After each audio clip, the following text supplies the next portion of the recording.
నమస్తే, welcome to Telugu one news. నేను మీ ఫజల్. బందర్ రాజకీయాలు. బందర్లో జనసేన ఎంపీ అభ్యర్థిగా బాలశౌరి ఉన్నప్పటికీ ఆయన ఎక్కడా ప్రచారంలో కనిపించడం లేదనే చర్చ అయితే అక్కడ జరుగుతుంది. అయితే ఎందుకు బాలశౌరిలో జోష్ కనిపించడం లేదు అనే అంశాన్ని మా ఇన్పుట్ ఎడిటర్ సుభగర్ గారిని అడిగి తెలుసుకుందాం. నమస్తే సుభగర్ గారు. అంటే బాలశౌరిలో జోష్ అంతా కనిపించడం లేదు, ఎక్కడ ప్రచారంలో కనిపించడం లేదు ఆయన. వాస్తవానికి జనసేనకి కేటాయించిన పార్లమెంట్ నియోజకవర్గం బందర్ మచిలీపట్నం పార్లమెంట్ నియోజకవర్గం ప్రకటించిన తర్వాత బాలశౌరి రాజీనామా చేసి జనసేనలోకి రావటం జరిగింది. వాస్తవానికి బాలశౌరి రాజశేఖర రెడ్డికి అత్యంత దగ్గర వాళ్ళల్లో బాలశౌరి ఒకరు.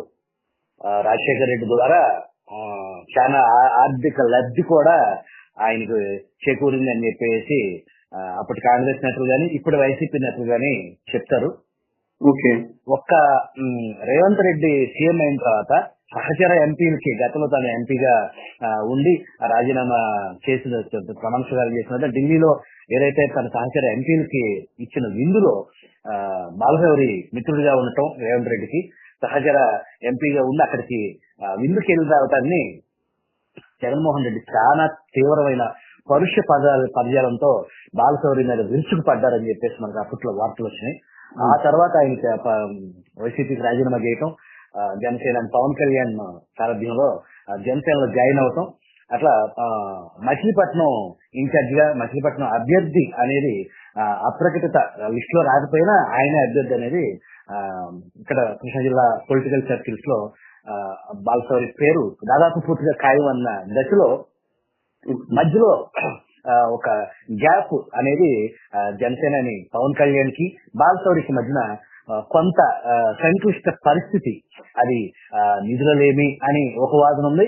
లేదు ఇంకా వేరే ఈక్వేషన్స్ ఉన్నాయి, అంతకంటే బెటర్ అభ్యర్థి జనసేనకి దొరికే పరిస్థితి ఉంది, బాలశౌరిని అవనగడ్డ ఎమ్మెల్యేకి పంపిస్తే ఎలా ఉంటుంది అనే మీమాంసలో గ్రీన్కో అడ్వైజర్ గా ఉన్నటువంటి బిజినెస్ మ్యాన్ బండారు నరసింహారావు పేరుని పరిశీలనలో తీసుకోవడం జరిగింది. ఈ బండారు నరసింహారావు అటు చంద్రబాబు నాయుడుకి ఇటు ప్రధానమంత్రి మోడీకి కూడా సన్నిహితంగా ఈ బండారు నరసింహారావుని మోడీ అండ్ చంద్రబాబు పేరు పెట్టి పిలిచే అంత సన్నిహితంగా ఉన్న బిజినెస్ మ్యాన్ ఇతను.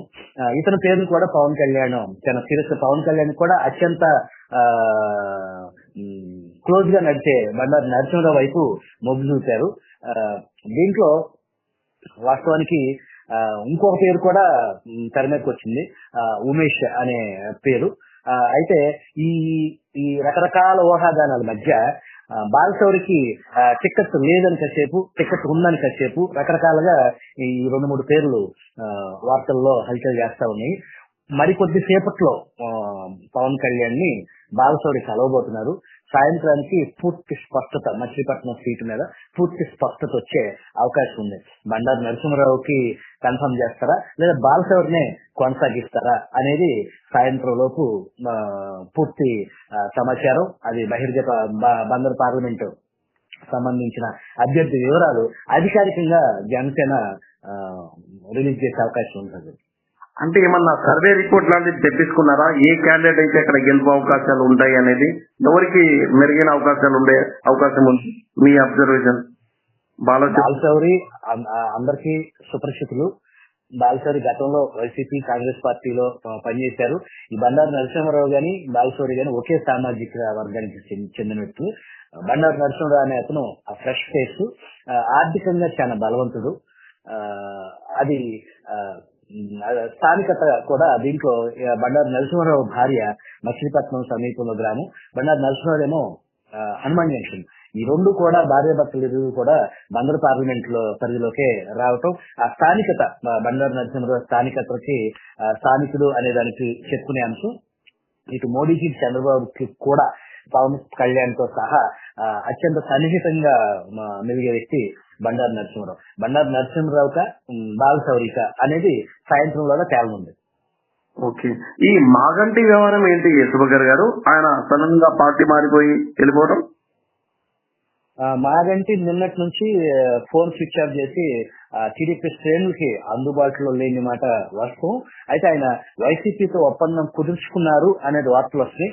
దానికి సంబంధించి ఒక పెద్ద ఎత్తున ఒక అమౌంట్ కూడా పార్టీ అభ్యర్థిగా ప్రకటిస్తున్న వైసీపీ పార్టీ తరఫున ఏలూరు పార్లమెంట్ అభ్యర్థిగా ప్రకటించడంతో పాటు పెద్ద మొత్తంలో ఒక అమౌంట్ ని వైసీపీ అధిష్టానం మగంటి బాబుకి ఆఫర్ చేసింది అన్నట్లు తెలుస్తుంది. దానికి కూడా ఈ రోజే స్పష్టత వచ్చే అవకాశం ఉంది ఏం జరుగుతుంది అనేది.